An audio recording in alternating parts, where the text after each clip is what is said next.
சாப்பிட வாங்க. எனக்கு வேண்டாம். நேரம் ஆயிடுச்சுன்னு கோவங்களா? விறகு கொஞ்சம் ஈரமா இருந்தது, அதை பத்த வச்சு சமையல் செய்யறதுக்குள்ள.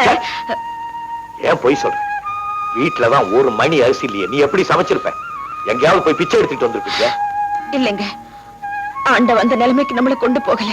கூடிய சீக்கிரம் கொண்டுட்டு போயிடுவாங்கறியா? அப்படி எல்லாம் சொல்லாதீங்க, சாப்பிடுங்க. என்ன சோறு சட்டியில வர ஆரம்பிச்சிருச்சு? பாத்திரம் எல்லாம் எங்க? நாகலிங்க வீட்லயா?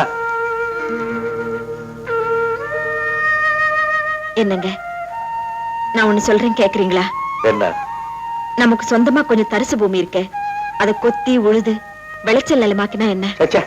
உனக்கு என்ன பைத்தியமா? அது ஒரே கட்டான் தரேன், கொத்துனா பாறாங்கல்லாம் தான் வரும். முயற்சி பண்ணிதான் பாப்போமே.